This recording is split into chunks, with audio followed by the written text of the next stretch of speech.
She gave him permission to send her away, and he spent the rest of his life giving her reasons to stay forever. Subscribe to Wild Sky Stories. Turn on the bell icon so you can do not miss any new video. The stagecoach rattled to a stop in front of the weathered general store, kicking up a cloud of dust that hung in the late afternoon sun like golden mist. Clara Weston clutched her small carpetbag against her chest and peered through the dirty window at the town of Copper Springs, Arizona territory. This was it, the place she would call home, the place where her husband waited. She had answered his advertisement 3 months ago, when the walls of her aunt's Boston home had grown too suffocating, when the whispers about her being a burden had become too loud to ignore. A rancher seeking a wife, a new beginning, a chance to matter to someone.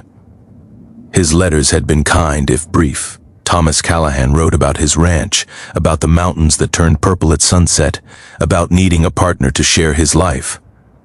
He never wrote about love, but Clara had stopped believing in such fairy tales long ago. Companionship and respect would be enough. The driver opened the door and offered his weathered hand. Clara stepped down onto the wooden boardwalk, her traveling dress wrinkled and dusty from 3 weeks of hard travel. She smoothed her brown hair, knowing the journey had stolen whatever beauty she might have possessed.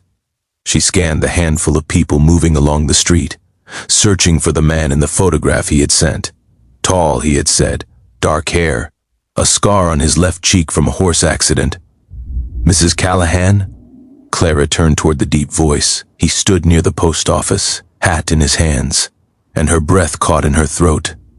The photograph had not done him justice.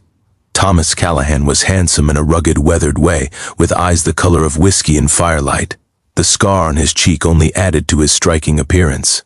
But those eyes, as they traveled over her, seemed to dim. "Mr. Callahan," she said, extending her gloved hand, "I am pleased to finally meet you." He took her hand, his grip gentle despite the calluses she felt through the thin fabric. "The journey treated you well, I hope. Well enough." An awkward silence stretched between them. Clara watched emotions flicker across his face, too quick to name. Disappointment? Regret? Her heart, which had dared to hope during those long miles, began to sink. "I have a wagon," he said finally. "The ranch is about an hour's ride." They loaded her single trunk into the back of the wagon, and Thomas helped her onto the seat. His hands were warm even through her sleeves, and she felt a flutter in her chest that she quickly suppressed.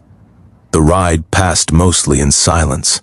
Thomas pointed out landmarks occasionally, the schoolhouse being built on the hill, the creek where cattle watered in summer, the boundary of his property marked by an ancient oak tree. Clara responded politely, but the weight of his unspoken thoughts pressed against her like a physical force. The ranch house appeared as the sun began its descent toward the mountains. It was larger than she expected, built of sturdy timber with a wide porch that wrapped around the front. A barn stood nearby, and she could see cattle dotting the distant hills. "It is beautiful," she said, and meant it. Thomas helped her down from the wagon, his hands lingering at her waist for just a moment. "I built it myself. Took 3 years. Inside, the house was clean but sparse, lacking a woman's touch. Clara noted the empty spaces on the walls, the bare windows, the kitchen that functioned but held no warmth. "Your room is down the hall," Thomas said, not meeting her eyes. "I thought you might want to rest before supper. Your room, not our room." Clara felt the last fragile thread of hope begin to fray. She unpacked her few belongings slowly, hanging her 2 dresses in the narrow wardrobe, placing her mother's Bible on the small table beside the bed. Through the window, she watched Thomas walk to the barn, his shoulders hunched in a way that spoke of burdens too heavy to name. Supper was a quiet affair. Thomas had prepared beans and cornbread, apologizing for the simplicity.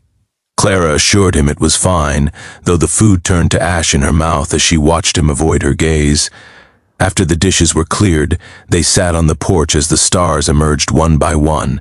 The silence between them had grown teeth.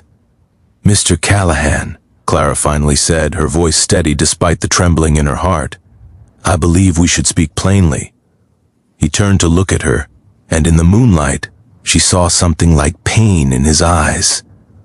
"You are not what I expected," he said quietly. "I must be honest with you about that." Clara nodded, her throat tight. "I see. It is not—" He ran a hand through his dark hair, frustration evident in the gesture. "It is not what you think. Then please explain, because I find myself quite confused." Thomas stood and walked to the porch railing, gripping it until his knuckles went white. "I sent that photograph because I thought you deserved to know what I looked like. The scar, the rough appearance. I wanted no deception. I appreciated that. But you," he continued, his voice rough, "you sent no photograph. You wrote that you were plain, ordinary, nothing remarkable." Clara flinched at her own words thrown back at her. "I wrote the truth." He turned to face her, and the intensity in his eyes made her breath catch. "Then you are a liar, Clara Weston."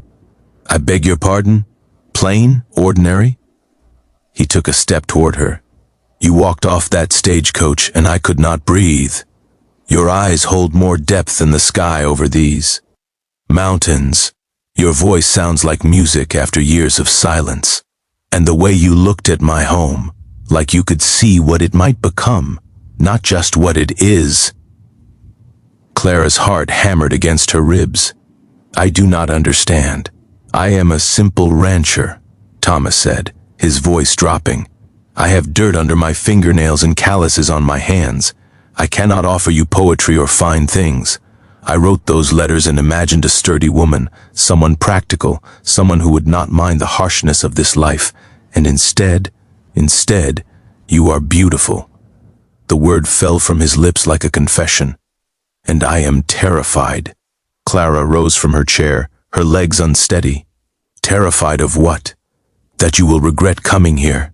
That you will wake up one morning and realize you deserve better than a scarred rancher in a lonely piece of land. That I will love you, and you will leave." The word hung between them. Love.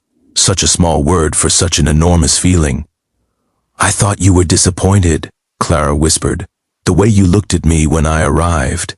"Struck dumb," he corrected. "I was struck dumb by the sight of you. I have been trying to find the words ever since, and failing miserably."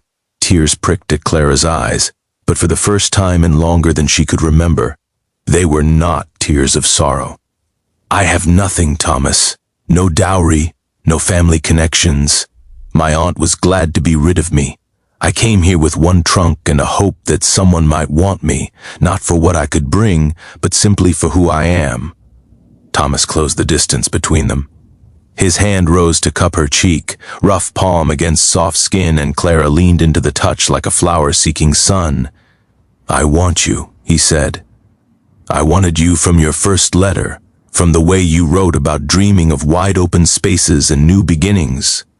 I wanted you when you described the books you loved, and the garden you hoped to plant. I want you now, standing in the moonlight, looking at me like I might be worth something." "You are worth everything," Clara breathed. His forehead dropped to rest against hers. "I cannot promise an easy life. The winters are hard, and the work never ends. But I can promise to cherish you every single day. I can promise to build you that garden and fill this house with books. I can promise to spend the rest of my life trying to be the husband you deserve." Clara pulled back slightly, just enough to look into his eyes. "And if I'm not the wife you imagined, if I make mistakes, if I struggle with the cooking, if I cannot adapt to this life, then we will learn together. We will make mistakes together. We will build something neither of us could create alone." She should have felt uncertain. She should have guarded her heart more carefully.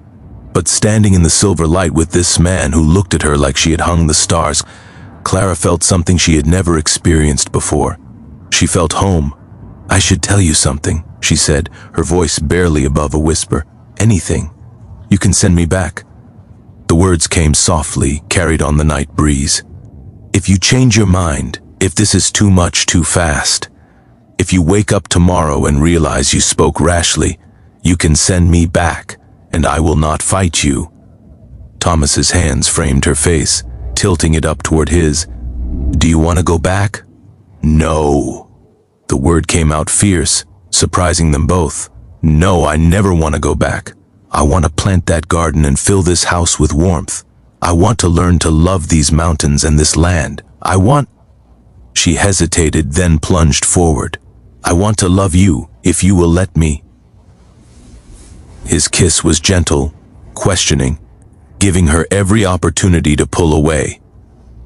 When she instead pressed closer, her hands fisting in the fabric of his shirt, it deepened into something that promised forever. They were married properly by the circuit preacher 2 weeks later, though both of them knew their true wedding had happened on that moonlit porch.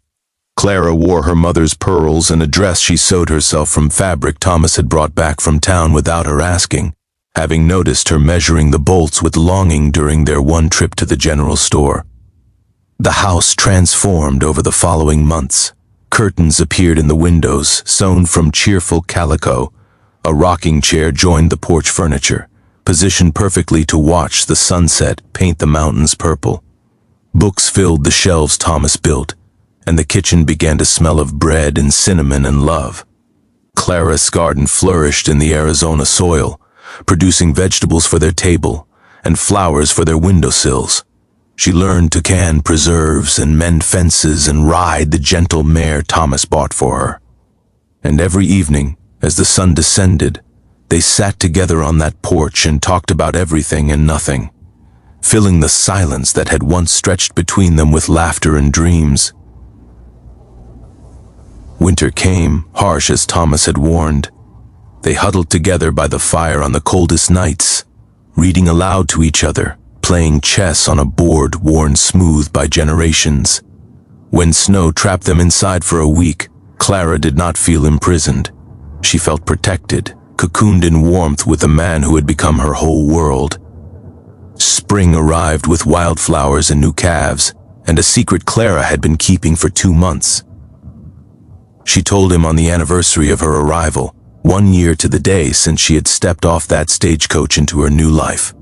They sat on the porch, watching the stars emerge, and Clara placed his hand on her still flat stomach. Thomas went completely still.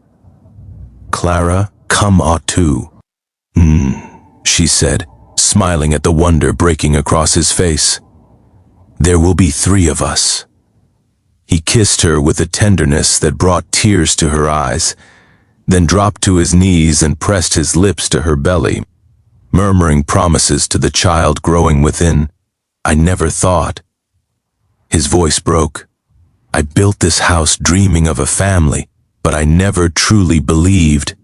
"Believe it," Clara said, running her fingers through his dark hair.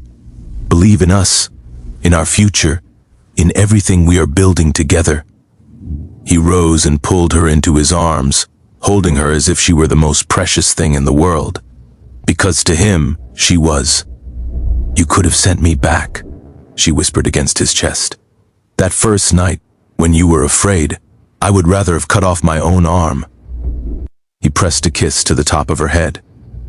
"You walked into my life and made it worth living, Clara Callahan. I would cross 1,000 deserts and climb 1,000 mountains before I would ever let you go." She tilted her face up to his, and in his eyes she saw their whole future reflected. Children running across the fields, grandchildren gathered around that same porch, years of joy and sorrow and everything in between weathered together like the land itself. "I love you," she said, 3 words that had once seemed impossible. "I love you," he answered, and sealed the promise with a kiss. Above them, the stars wheeled in their eternal dance, the same stars that had watched over countless lovers across the ages. But on this night, they seemed to shine a little brighter over the little ranch at the foot of the Purple Mountains, where 2 lonely hearts had found each other and chosen to build a life together. And they did build that life, through seasons of plenty and seasons of want, through laughter and tears, through all the beautiful ordinary moments that make up a marriage. He ranch prospered. The children came, 4 of them in all, and the house filled with noise and love. Years later, when their hair had silvered and their steps had slowed, Thomas and Clara still sat on that porch every evening, hands intertwined as they watched the sun set. "No regrets?" he would ask, as he asked every anniversary. "None," she would answer, as she answered every time. "Not a single one." And it was always, always the truth.